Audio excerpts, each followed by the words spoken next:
Hello my beautiful people. Welcome back to my channel The Intelligent Planner. In my last video we had talked about how much money you could save in your retirement account once you have worked for 25 years in United Kingdom and decide to come back to India with your retirement corpus. Now I have received the feedback that people don't want to spend 25 years in a foreign country just working to max out their retirement corpus and just to have a number of dollars or pounds in their account just to live a happy life back in India. So what I've decided guys is that I'll make another video for you, a part 2 of my last video, so that you get a financial model and a fair estimate of the amount of money that you could save if you don't want to work for 25 years in a foreign country and decide to work for around 10, 15, 20 years in say United Kingdom. So let's come back to the model. So this model now is connected to the Step Up SIP India model that I had created earlier and on which I had created a separate video. So this video is tied to that spreadsheet and the assumptions that I had taken with respect to the amount of SIP contributions that you need to make per month and the assumed growth in the equity portfolio of yours. Right now again I want to go through the assumptions which are about the same as they were in our last video, which is about the inflation, the individual age of 57 by the time you want to come back to India and by the time you want to redeem your retirement account from both ISA as well as your pension account from UK back to India so that you don't have a large tax implication. The ISA contribution of up to 20 grand per annum, you are making deposits, you are making investments religiously into that account without breaching that 20 grand per annum mark, because that will again implicate a lot of a very high tax, and that is assumed to remain the same. So 20k is not going to become 25k, it's not going to become 15k at the time of your retirement or at the time of getting transferred back to India.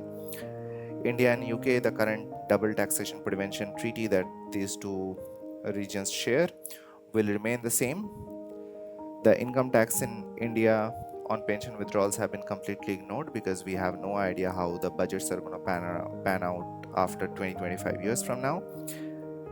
And the terminal pension contribution cannot hit 60k mark because post that there will be a large tax implication, and therefore we have made our model in a way that the terminal pension contribution goes up till 56 grand and not more than that.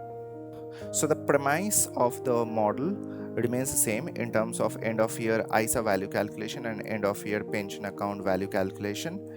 The future values at the end of each year remains the same because the assumptions that we had taken in the last video also remains the same in this video. That is, inflation per year in UK during the investment period is going to stay at 3%. The retirement year of 2050, which was a hard number in my last video, is going to become more fluid now in this video, which I'm going to talk about a few moments later. The ROI on equity investment till retirement remains the same, picked at 10%. ROI on pension account remains at 9%. There is no LTCG tax rate if you are investing 20 grand per annum in ISA accounts in UK, but there is an LTCG tax rate of 15%, long-term capital gains tax rate of 15% in India that I have assumed. Right now, of course, is 12.5%, but it is raring to go up and it can go up. So I have taken a conservative number in this case. The current yearly stock and shares ISA contribution is 20,000. So it assumes that the capping of ISA contribution that you have in a year, you are spending the whole amount in stock and shares ISA. You are not spending anything in your LISA account, and you are not spending anything in your cash ISA account as well.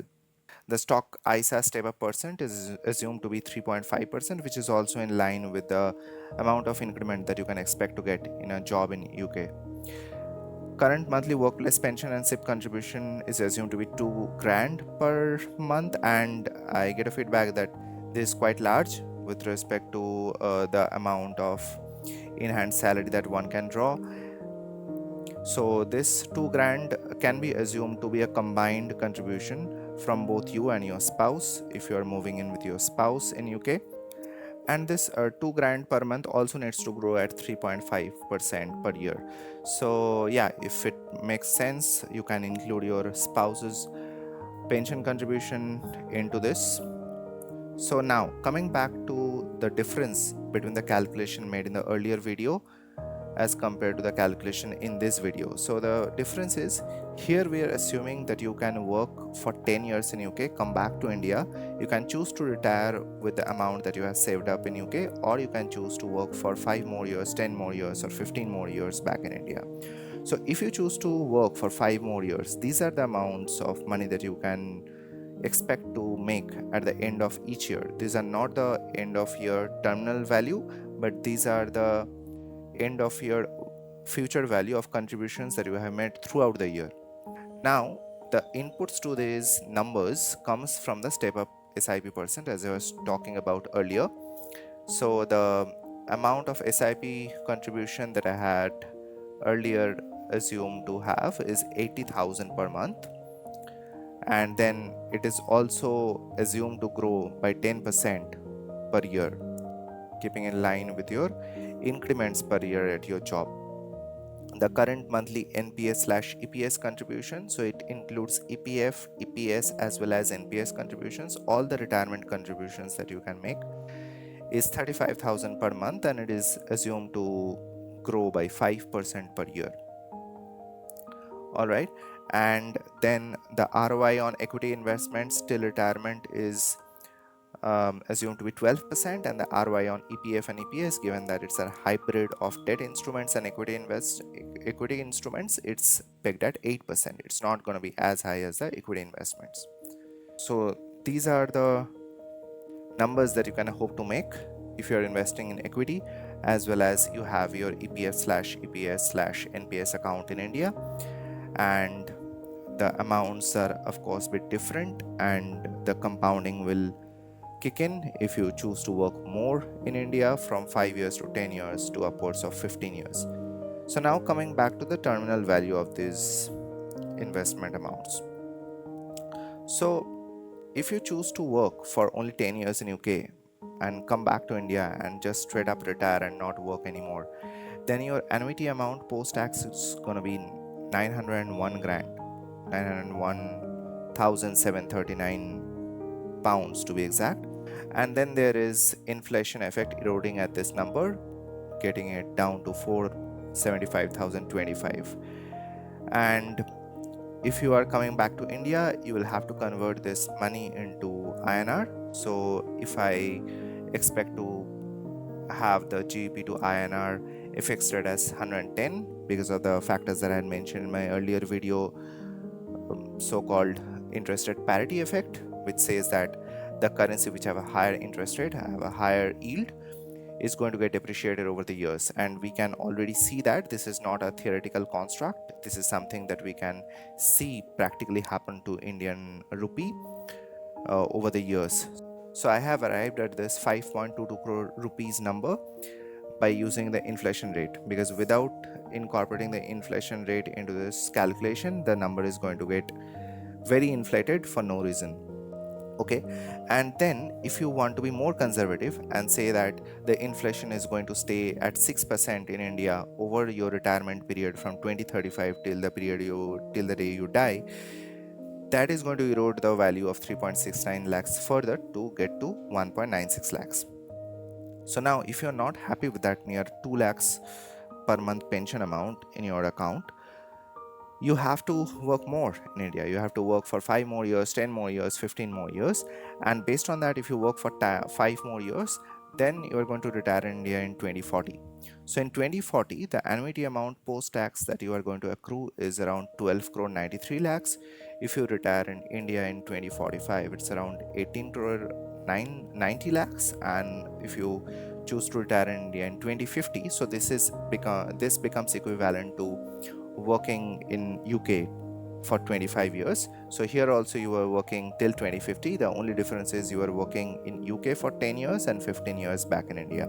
So in this case, your annuity amount post-tax becomes 31 crore 34 lakhs. And your annuity amount post-tax real value at retirement is going to get eroded, of course, because it will have an inflation effect. So 5.39 crores in 2040, 7.87 crores in 2045, and 13 crore in 2050. All of them give a very healthy monthly pension payout. 3.14 lakhs if you retire in India in 2040, 4.59 lakhs if you retire in 2045, and 9.24 lakhs per month if you retire in 2050. Note the huge effect that compounding has on the pension amount as well as on the terminal amount. Of course, this is the eighth wonder of the world. So, compounding 5 years from 2040 to 2045 makes you richer by 6 crore, but from 2045 to 2050 makes you richer by almost 13 crores. That's the power of compounding. On the pension amount, also, you can see that it makes you richer by 1.5 lakhs per month if you just work additionally for 5 more years in India. But if you choose to work for 15 years in India, then it makes the amount of pension payout jump up from 4.6 lakhs to 9.24 lakhs, a bump of almost 4.5 lakhs. So that's the end of the calculations for this model. The key message that I want to convey through this video is that based on your life goals, based on what you want to do in your retirement, you can have different scenarios planned out. The basic motto of this video is exactly that you need to think about scenarios in which you don't want to work for 25 years in a foreign country, you want to work only for 10 years, 15 years in a foreign country, you want to come back to India. A lot of people do that, and they take up a job in Bangalore, in Mumbai, and they work for 5 more years, 10 more years, and really get the retirement account up to speed, and then retire all happy, and still you have plenty of green years, plenty of years to live, and you can enjoy those years in your good physical health. Even if you don't want to work for a quarter of a century in a foreign country, you can very well make a very sizable amount in your pension account as well as in your equity portfolio. If you come back to India, work for 5 more years, 10 more years, even 15 more years, if you are not happy with the amount that you see on your portfolio, you can make as much impact on your portfolio and your pension account regardless. So take the scenario that works the best for you and move ahead. The main message is don't stay where you are, move ahead, give the required impetus to your career and your investment journey, and it will really blossom in the years to come. So that's the end of this video. So if you like such videos, if you like the work that I'm putting in the financial models, please consider subscribing to this channel, like this video and share it among your friends so that a wider audience is benefited through such videos. Ciao.